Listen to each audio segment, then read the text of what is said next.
Good evening, everyone. We are going to be starting in just a couple minutes. We've had a substitute we're going to do, and so Reverend Chad's printing out something in the office. And as soon as he gets back, we will begin. All right, so continue just greeting each other, and we'll be starting soon.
Good evening.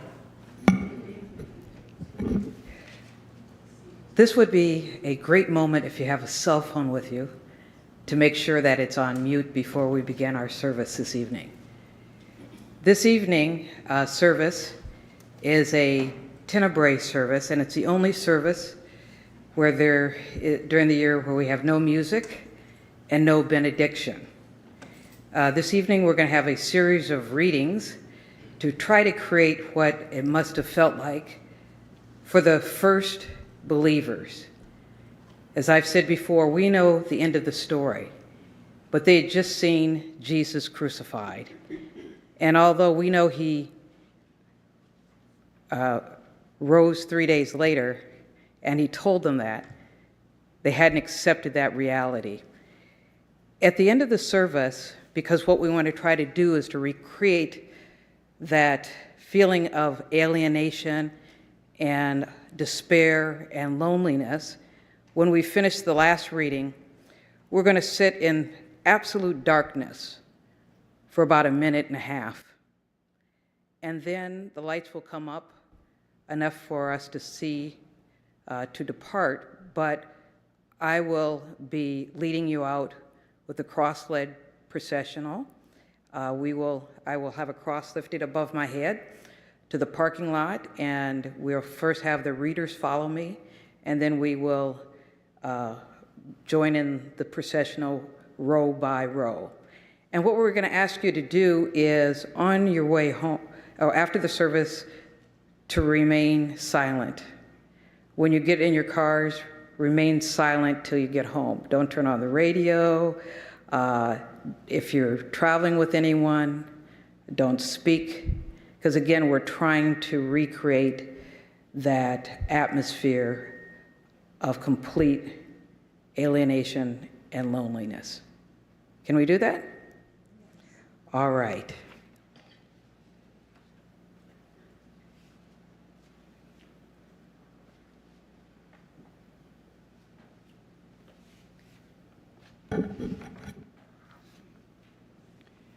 And he came the third time and said to his disciples, "Are you still sleeping and taking your rest? It is enough. The hour has come.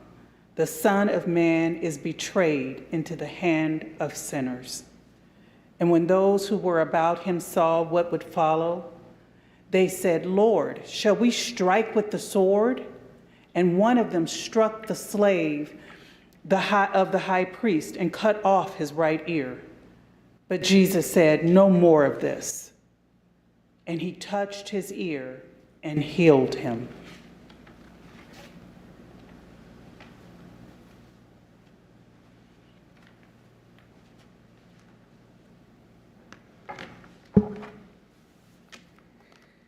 Knowing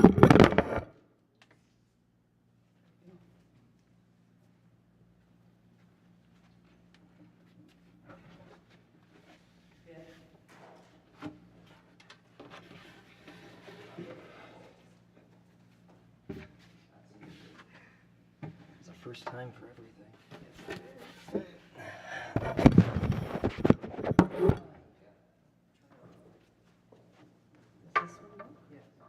Ben, we'll just use the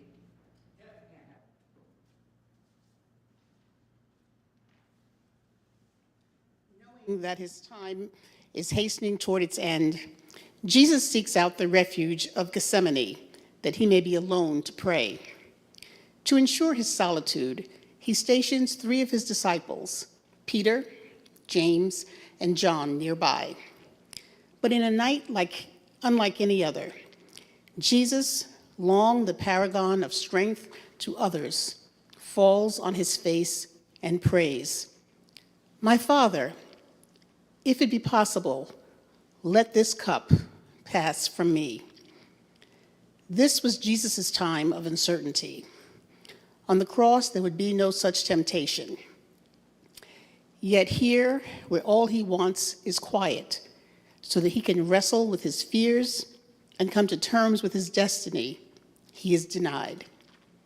The disciples don't protect him because they fall asleep. Jesus set upon by a crowd better equipped to break up an armed riot than to arrest a lone man who will offer them no resistance. Judas is with them, but so are armed guards, ordinary citizens with swords and clubs, slaves, town elders, and surrogates of the priesthood. Imagine how he sees his predicament. His disciples, whom he has always watched over and cared for, have failed to watch over him. And so he is surrounded by an angry mob. Then, perhaps in a fit of passion or a pang of guilt, one of the disciples, Peter, takes out his knife and severs the ear of a Judean slave. Not only does the disciple carry a weapon, he uses it on a slave. Though Jesus deplored violence exacted on any person from any walk of life, his disappointment could only have been deepened by Peter's assault on one with the lowest stature, who has no freedom, holds no status, owns no goods, and enjoys no privileges. It is an extraordinary moment when Jesus first responds to Peter. According to the book of Matthew, Jesus tells the disciples that all who take the sword will perish by the sword. The rock upon whom his church will soon be built still doesn't get it, and still has to be sternly reprimanded, as he must have been reminded on so many other occasions of the futility of violence, either as a preemptive or a retributive gesture. By comparison, consider Jesus' response to the slave. He, a man who is part of the crowd and who no doubt has no affection for Jesus, let alone allegiance to him, is the recipient of Jesus' last earthly miracle. Here, too, Jesus is the healer. The slave's beliefs have no bearing on whether he has the right to be whole. Anticipating that his own blood will soon be shed, both by and for this crowd, Jesus offers him his action of a promise, for it assures us that God's love leaves none of us behind. It unites all humanity in a way that is bigger than anything that might divide us. And it is daunting for exactly the same reason, because it means that God's love extends to people we regard as enemies or do not regard at all. It means God loves the politician who abuses his power, the road rager and the drug dealer, the pimp and the punk. He loves the smug and the self-centered, the inveterate criminal and the incurable racist. And more to the point, Jesus' actions means that we must decide what it means for us to sheathe the sword of self-righteousness and love them too, to object to the people we find objectionable, but to find it in our hearts to care for them as well.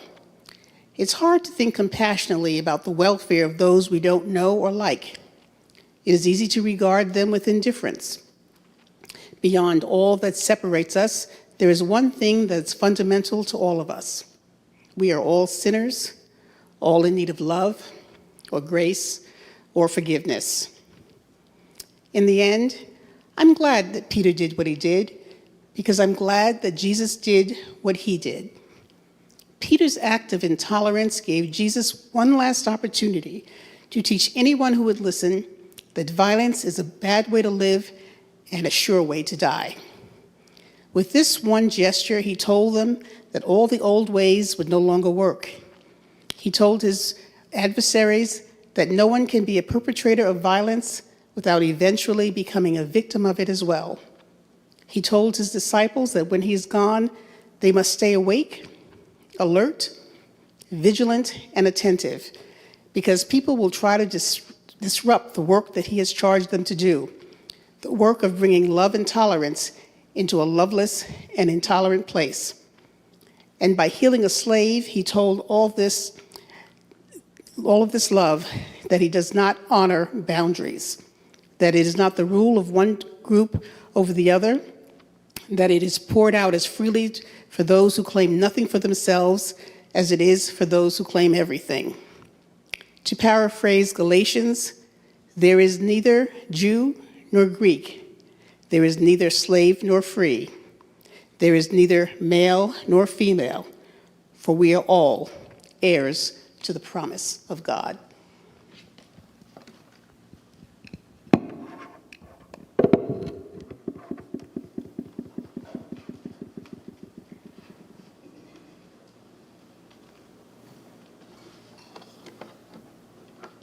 And Jesus said to them, "You will all fall away, for it is written, 'I will strike the shepherd, and the sheep will be scattered.' But after I am raised up, I will go before you to Galilee." Peter said to him, "Even though they all fall away, I will not." And Jesus said to him, "Truly, I say to you, this very night, before the cock crows twice, you will deny me 3 times."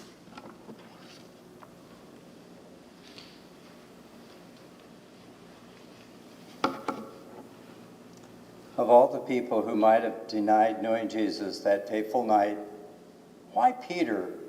It was Maundy Thursday, the feast of the Passover, Jesus' last night before his death.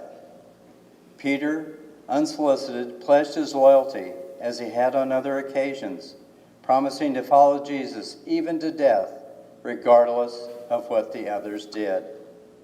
He no doubt meant it too. There is no evidence anywhere that Peter was anything but wholly committed to the one he called the Christ. This, after all, is a man who left his family, his work, his village to follow a Nazarene teacher of no repute. So why would this one man, the first called, the only one to know Jesus' true identity as the Son of God, now deny knowing him at all?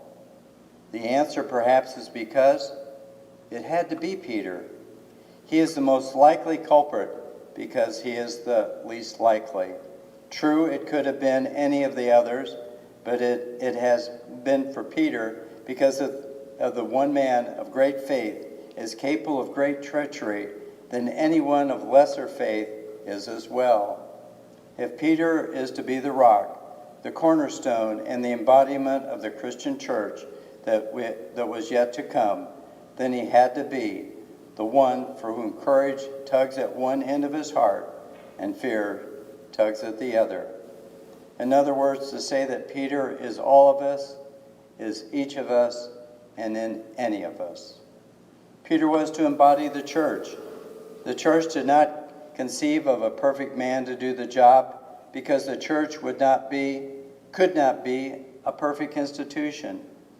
It would instead be a gathering of redeemed sinners, of people who, in the safety of a community perched far above the woes of the world, would find it easy to recognize Jesus as the Christ, but who, when danger lurks in difficult days, might find it just as easy to deny that they ever knew him.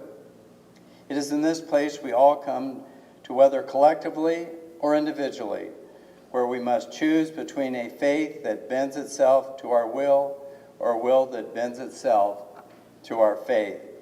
And in choosing, we decide whether ours is the Christ who dwells only in idyllic places where faith comes easy, or the one who also summons us to walk difficult and sometimes dangerous choices. It is not a decision that we make once in life. Rather, it is the question implied in every moral challenge we face, whether it's cheating on our golf score or our spouse, countenance, intolerance with silence, or valuing popularity over property. Above kindness, when we satisfy a want at the expense of an ought. We follow the example of the disciple who 3 times in the dead of night let his timidity get the better of his integrity. On the other hand, there are times when boldness gets the better of discretion, when we challenge unjust assumptions and question unfair laws, or defend the rights of the many over the privilege of the few. Like Peter, we will both embrace and deny the awesomeness, presence of God in our lives and the response it is meant to compel. On more occasions than we can care to acknowledge, we suffer those moments when anger gets the better of patience, doubt the better of hope, and indifference the better of compassion. But as we do this, in a moment of sheer clarity, hear the voice of the angel summoning us to the higher good.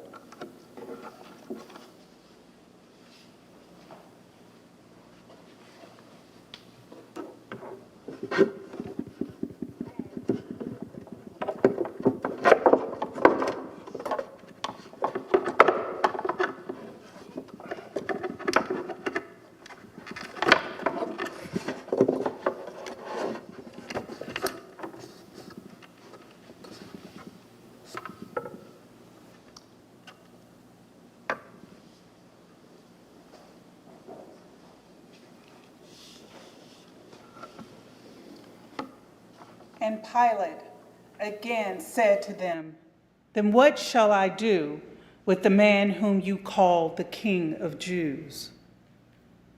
And they cried out again, "Crucify him."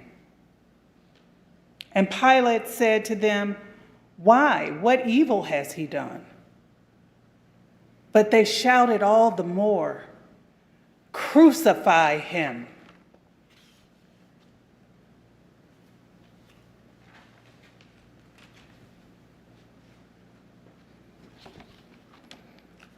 When I think of the crowd who gathered outside of Pilate's headquarters, I think of them as a group that became a mob.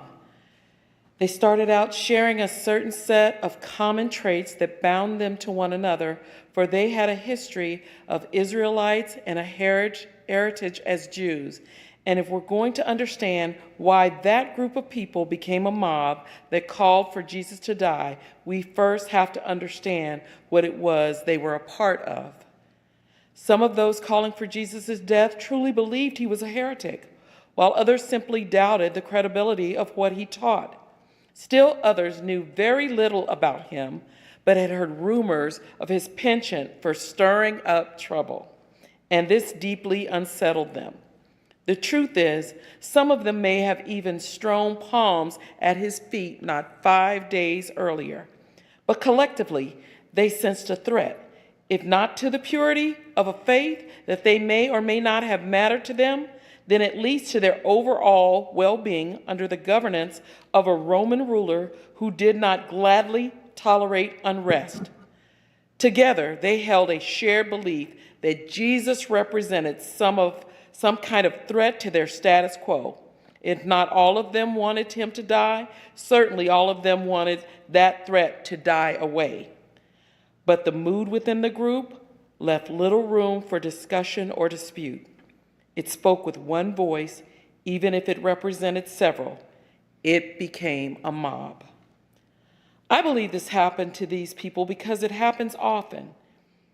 It is the nature of so many groups that when we choose to be a part of a larger entity, we surrender something of our personal identity. To say that I'm an American or a Christian or a member of an organization isn't to say that I stand foursquare with every value those groups represent, but rather that absent debate about these values, I am, by identifying myself this way, allowing myself to be defined by my affiliation and my allegiances. The groups we create and join are often neither inherently good nor inherently bad, but they lend themselves to things good and ill.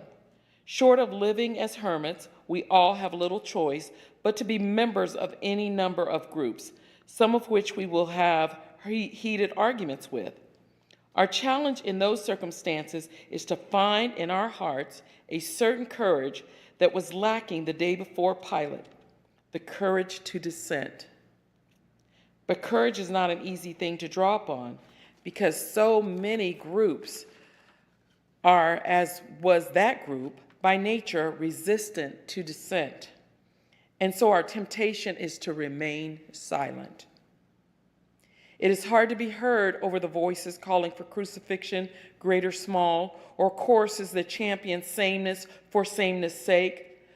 But there is also comfort to be found in the company of our convictions, in refusing to hide behind mob morality, in being willing to state our beliefs, live our beliefs, and accept the consequences of our beliefs. I suspect we would be hard-pressed to find anyone in that crowd before Pilate so willing. But when I think of the one whose death they called for, I also suspect we would be hard-pressed to find anyone more willing.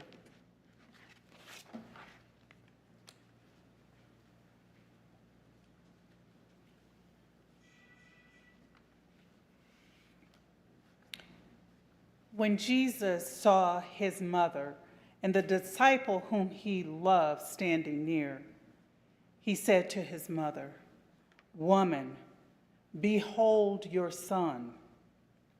Then he said to the disciple, "Behold your mother." And from that hour, the disciple took her to his own home.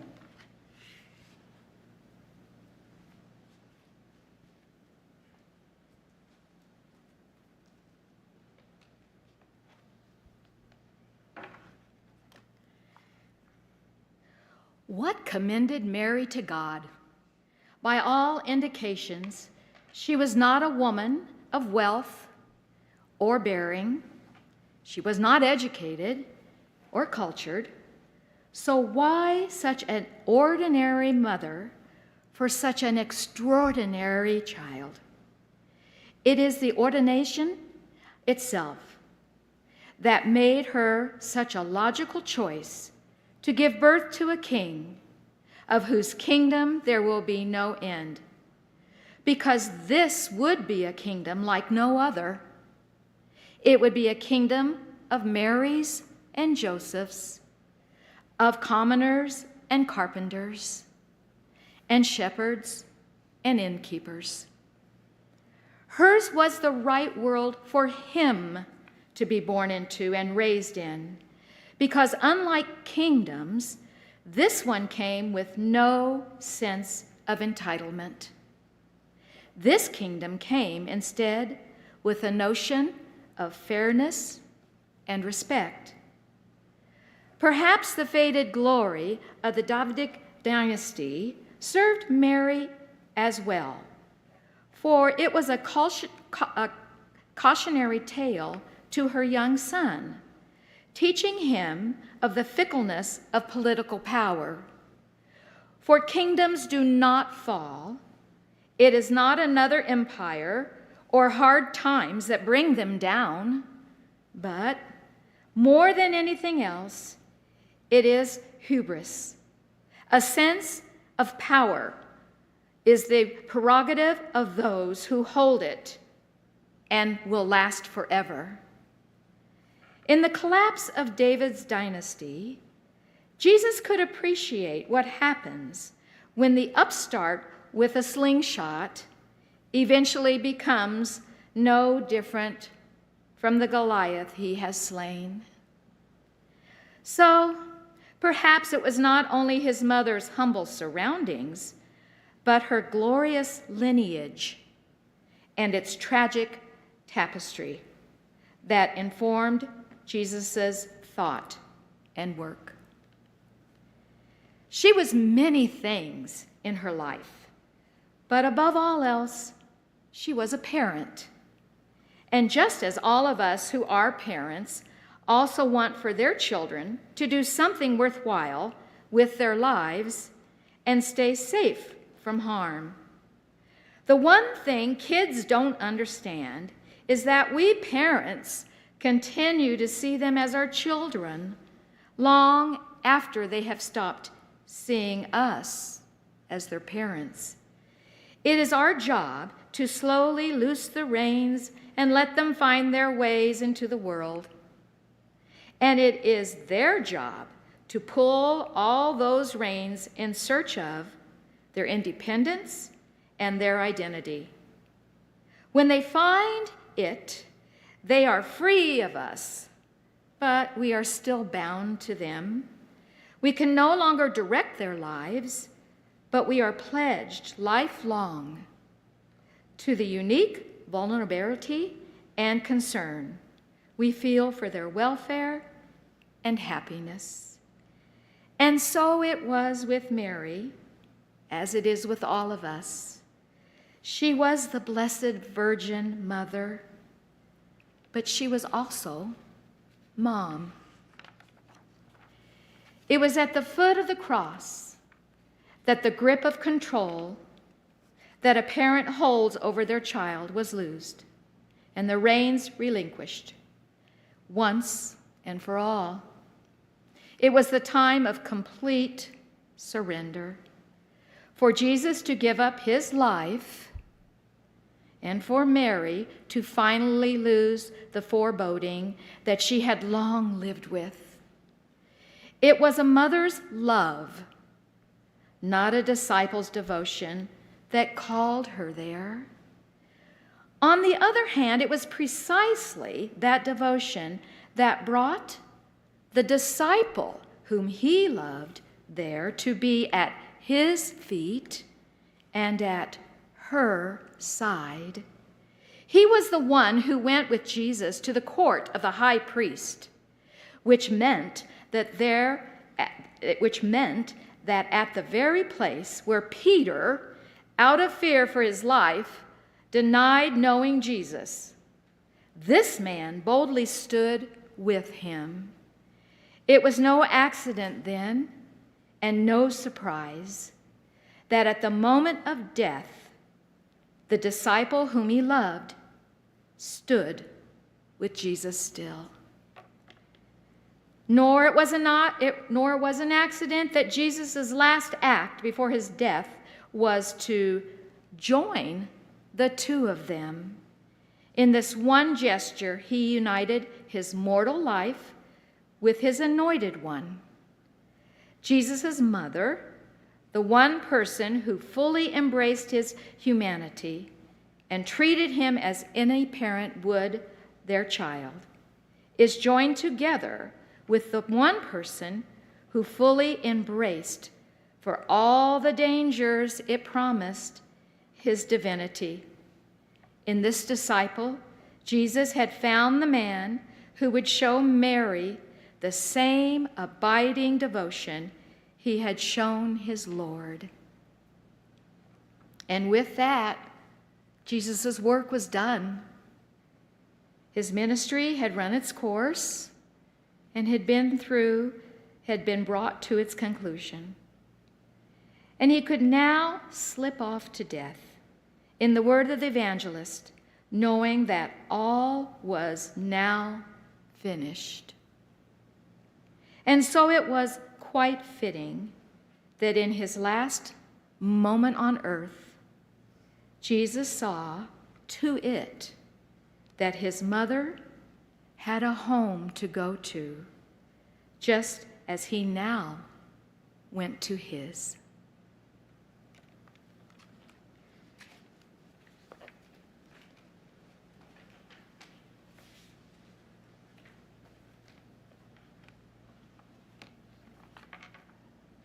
And when they had mocked him, they stripped him of the robe and put his own clothes on him and led him away to crucify him. As they were marching out, they came upon a man of Cyrene, Simon by name. This man they compelled to carry his cross. And when they came to a place called Golgotha, which means the place of a skull, they offered him wine to drink mingled with gall. But when he tasted it, he would not drink it.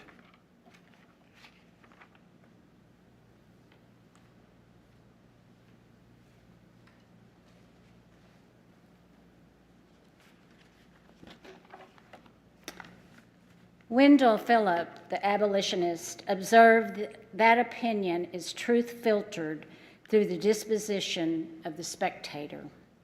Unfiltered truth, on the other hand, to the extent that such a thing is possible, is something we gain not from observation, but from experiences. Simon of Cyrene began the day harboring an opinion of and ended the day knowing the truth. He came to Jerusalem, no doubt, simply to partake of a Passover in the holy city. But when events unfolded as they did on the early Friday morning, he was drawn to them, much the way many of us slow down to see the scene of an accident or a house fire. People lined the streets to look at 3 condemned men, each bearing a 100-pound crosspiece. One of the men in the procession, beaten and scoured, could no longer walk and collapsed on the road. The fact that he happened to do so in front of Simon would change Simon from an observer to a reluctant participant. And just as our experiences alter our lives, the more dramatic the altercation, this experience may well have changed Simon's life profoundly. For in it he found a truth he did not even come to Jerusalem to look for. It is easy to misinterpret the events of the last mile as a kindness, either on the part of a Roman soldier who relieved Jesus of his burden, or of Simon who bore it. There were no benevolence on either part. The soldier, as was custom, needed to make certain Jesus would still be alive when the cross was lifted at Calvary. As a deterrent to other would-be criminals, the authorities wanted prisoners to suffer the agony of slow asphyxiation that is particular to crucifixion, because Jesus' body had been so compromised by his beating. This agony was a sure thing. Weighing the risk, the soldiers pointed to Simon and ordered him to help. That Simon was compelled is important because it implies he would not have acted on his own. But that doesn't mean he wasn't deeply moved by what he did. The filter that separated his opinion from Jesus' reality was lifted, no longer obliquely, but starkly, by what this man was ordered to endure. When the crosspiece was put on his shoulders, he could not imagine the weight. He felt it. He felt his legs buckle and quiver. And perhaps more than any of this, he felt the stares of the spectators. When he reached Calvary and the burden was lifted from his shoulders, he must have been amazed how unburdened it felt. He was the same man that he was when he awoke that morning, but something had changed. Simon saw it all through new eyes, no longer the eyes of a spectator, but the eyes of a participant. God did not place Simon at that spot at the roadside any more than he afflicts a child with a congenital disorder, runs a bullet through a soldier's limb, or invites a plague upon a family's livelihood.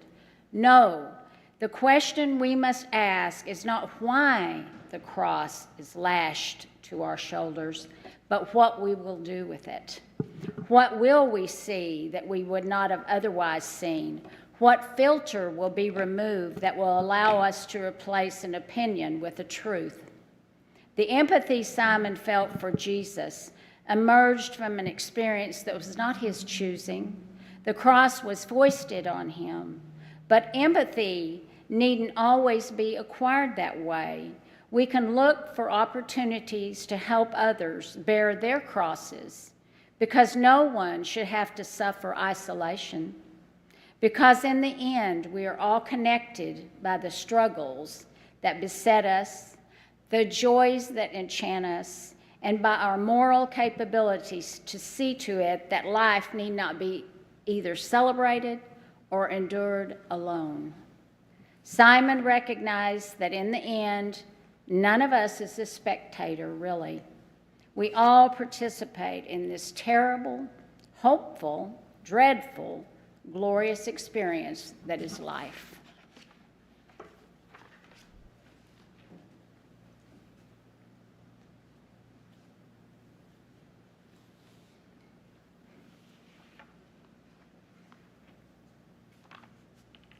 One of the criminals who were hanged railed at him, saying, "Are you not the Christ?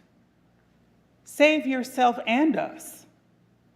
But the other rebuked him, saying, "Do you not fear God, since you are under the same sentence of condemnation, and we indeed justly, for we are receiving the due reward of our deeds.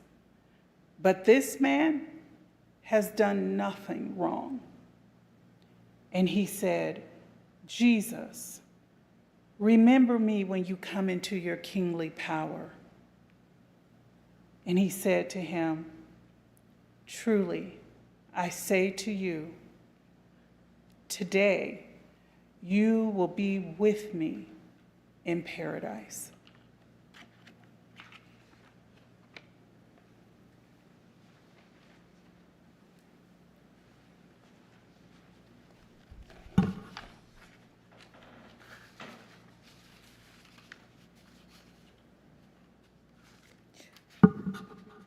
We do not know anything about the thieves that were hung alongside Jesus, but perhaps we can conclude something about their lives. The fact that we don't learn their names leads me to believe that in the eyes of the witnesses, these men were of little or no importance. I don't know how these men's lives began, but I can guess that given how they ended, they were not born to privilege. The good thief knew two things about himself: that the world had not been fair to him and he had not been fair to it. When all else was lost, what he found was one man who chose to keep company with him. In the very depths of his aloneness, he was not alone. This one moment in time between Jesus and the good thief is symbolic of the deepest, timeless yearnings of all of our souls. For what do we want, if not to be loved despite our weaknesses and to love others despite theirs? Where is salvation to be found? If not there, where surrender meets assurance. We might think there was no common bond to be found between the thieves and Jesus, but indeed there was this. Whatever conspired to drive each one of them to do what they did with their lives, be it to relieve people of their money or their pain, human will was the final arbiter of those choices. This is important because it underscores the humanity of both the criminal and the Christ. After all, by choice, Jesus cut against the grain and preached a message of love. When we love others despite the circumstances of their lives or the specifics of their worst decisions, we are doing for them as Jesus did for the thief. We are permitting their frailties to remind us of our own, and in so doing, allowing compassion to transfigure empathy. When we sacrifice our own egos, confess our own fears and failings, and receive mercy from another, we are like the good thief, allowing God to come into us in this way.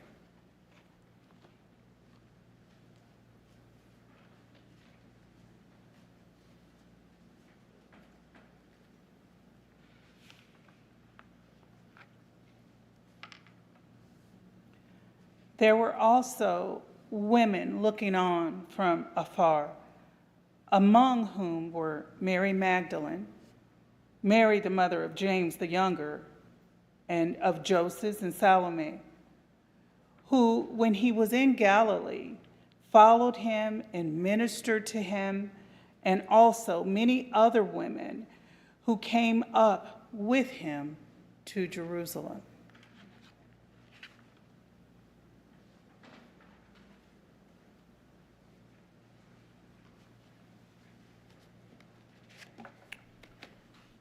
There were also women looking on from afar. What might the crucifixion have looked like from a distance? I think these women, protecting themselves from all the madness, removed themselves to a place where the events of folding atop Calvary would be no less real, but much more muted.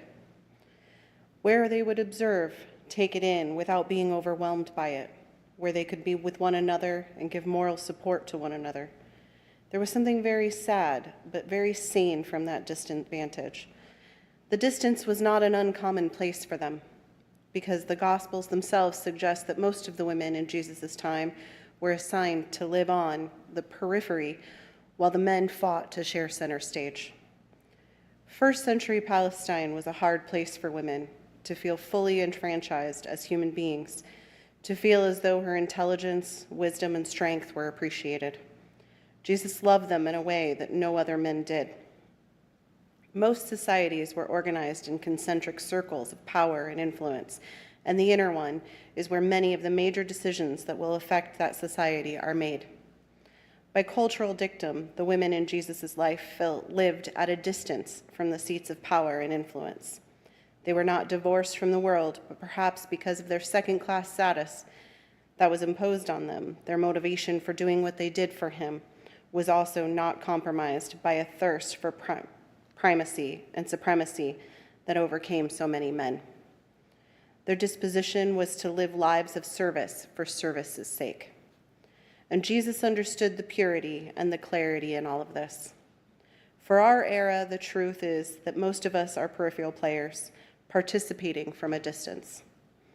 And it's from there that we can emulate the women of the cross by doing good things for the mere sake of doing them. Like them, we can look to serve those around us who are in need of what we have to offer.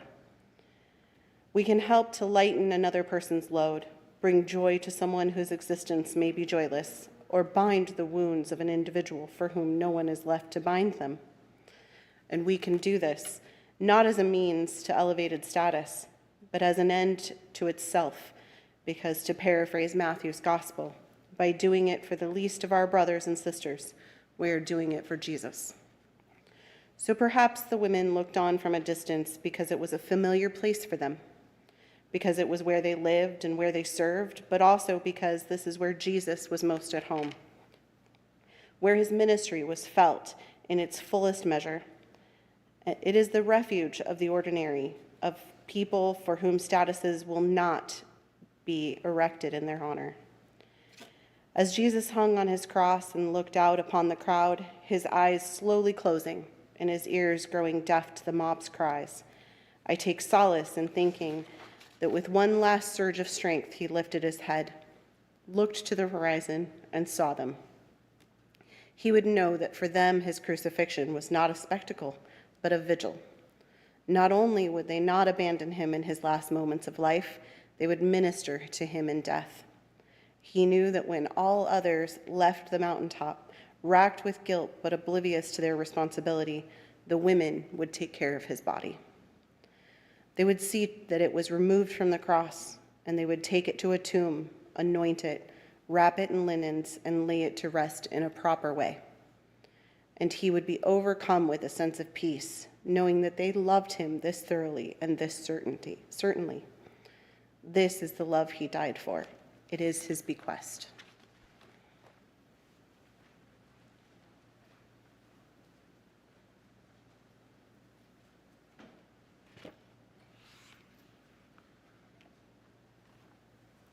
When the centurion who stood facing him saw that he thus breathed his last, he said, "Truly, this man was the Son of God."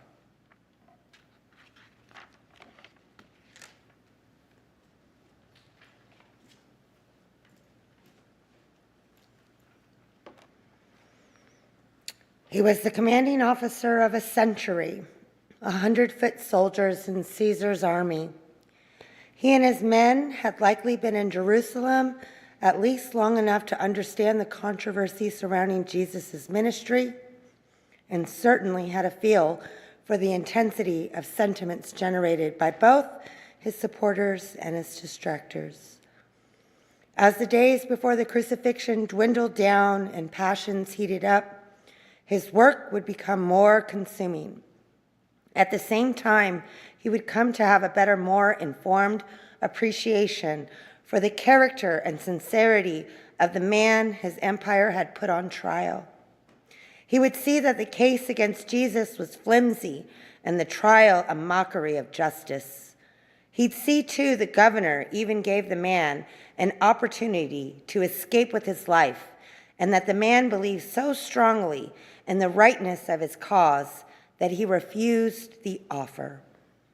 And as Jesus proceeded to his death and he accepted his faith with such an unimaginable dignity, whatever battle had been waged for the soul of the soldier who for years had lived by the sword was finally won in that moment when his greatest adversary surrendered his last breath. There were those who for years observed Jesus' ministry, only to conclude that it was either too fantastic or too dangerous to believe in. Others had their doubts, but slowly shed them and over truly to live by it. They were the hard-won converts for whom faith slowly wended its ways from their heads to their hearts, or perhaps vice versa, and took root. And then there was the centurion, and perhaps others like him, whose beliefs could not have been more antithetical to those of the Jews, who knew less of Jesus than anyone else, who stood to lose more than anyone. His is the conversion of pure and unbridled enthusiasm to be with God. It was not a decision he came to logically. It was one of overwhelming emotion. The centurion was compelled to his conversion not because of all he had to believe in his years of service to the Roman Empire, but despite it. After all, central to that empire's assumption of its own legitimacy as an imperialistic force was the idea that the emperor himself was God's emissary on earth. What greater affront to the emperor himself could the centurion have made than to refute such a conceit? And if after this one outburst he continued to profess Jesus as the child of God, he would do so with the loss of his livelihood and certainty, and the loss of his life as a distinct possibility. And so perhaps his moment of clarity and certainty washed over him like a great wave, but then receded as waves do, taking a bit of sand with it, leaving the ground beneath his feet a little unsure, if only for a while. And in short order, he would revert again to his life of accomplishment and accommodation. If he did retreat in this way, he wasn't the first, nor would he be the last, to make such a brave proclamation, only to back away from it when the heat of the moment cooled to a memory.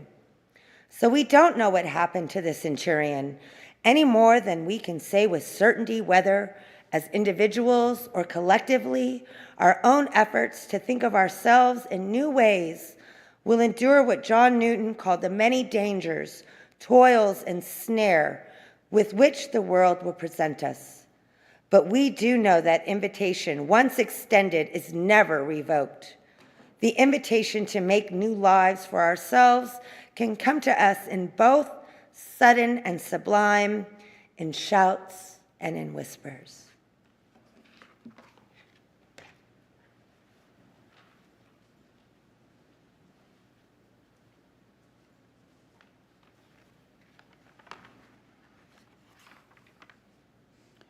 Now there was a man named Joseph from the Jewish town of Arimathea.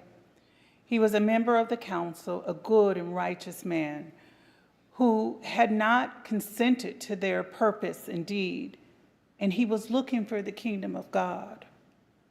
This man went to Pilate and asked for the body of Jesus.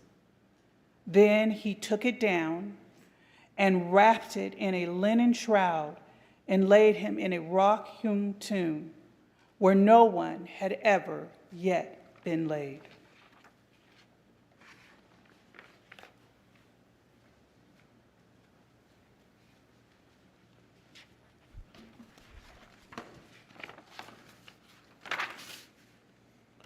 We know certain things about Joseph and can infer others.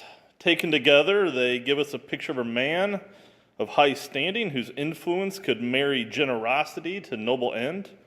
For example, he had become a man of enough means not only to purchase a private tomb, which was a sure sign of wealth in the first century Palestine, but to give it away. He was also a wise man who was held in sufficient esteem to be appointed to the Sanhedrin, a deliberative body whose job was to govern the Jews of Palestine and adjudicate civil and religious matters. He was also an independent thinker. He was a pious man as well, evidenced by his wish to see Jesus' body buried in part to fulfill a Jewish law that required executed criminals to be entombed within 24 hours of death. And having convinced Pilate to turn over the body of this political prisoner who the Romans had just put to death, Joseph was in all likelihood a man of formidable influence, good with words, and respected by a governor who was notoriously adverse to controversy.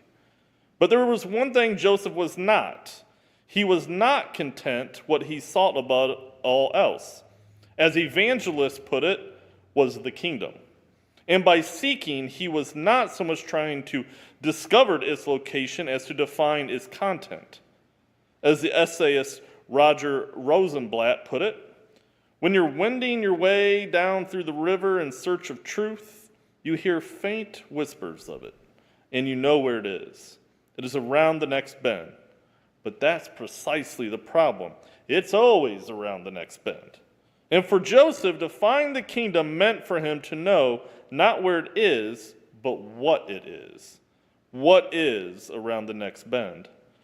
As a man with both a healthy curiosity and the official responsibility as a member of the government to stay abreast of the political and religious intrigues of the time, Joseph would no doubt have paid close attention to Jesus and his ministry. He would have heard Jesus expound upon the scriptures, learned of the miracles he performed and the people he touched, and known of his gentle demeanor, his moral rectitude, and his commitment to a life of material simplicity and nonviolence. But he also would have heard Jesus tell the crowds that he alone was sent to fulfill the law and the prophets. Joseph would surely also have known of the frequent verbal jousting matches Jesus got into with the Pharisees and other religious leaders over the correct way to interpret laws and customs. So the roots of Joseph's decision to ask to bury Jesus in his own tomb may have gone deeper than a desire to honor a Hebrew law or even to perform a charitable act. He may have had a sense of the unfinished, may have been bound to his search for the kingdom, and his curiosity as to whether there was something so special about this man that even in his death, he had something to tell Joseph about the elusive object of his search. Like the kingdom Joseph never found, there is something truly enriching about the quest itself.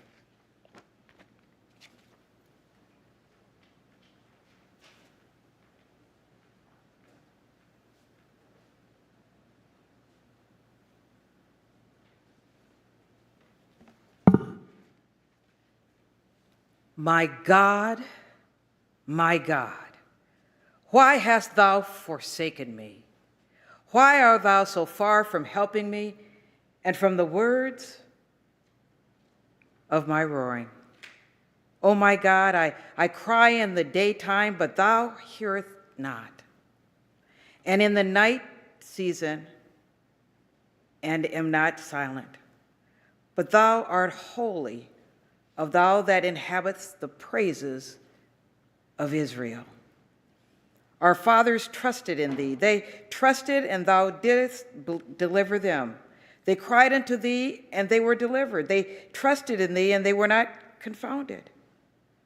But I am a worm, and no man, a reproach of men, and despised of the people. All they that see me laugh to scorn. They shoot out the lip. They shake the head, saying, He trusted on the Lord, that he would deliver him. Let him deliver him, seeing him delight in him. But thou art he that took me out of the womb. Thou didst make me hope when I was upon my mother's breast. I was cast upon thee from the womb. Thou art my God from my mother's belly. Be not far from me, for trouble is near, for there is none to help. Many bulls have compassed me. Strong bulls of Bashan have beset me round. They gaped upon me with their mouths as ravening and roaring lions. I am poured out like water, and all my bones are out of joint. My heart is wax. It is melted in the midst of my bowels. My strength is dried up like potsherd, and my tongue cleaveth to my jaws. And thou hast brought me into the dust of death. For dogs have compassed me, the assembly of the wicked have enclosed me. They pierced my hands and my feet. I may tell all my bones, they look and stare upon me. They part my garments among them, and they cast lots upon my vestures. But be not thou far from me, O Lord. O my strength, haste thee to help me. Deliver my soul from the sword, my darling from the power of the dog. Save me from the lion's mouth, for thou hast heard me from the horns of the unicorn.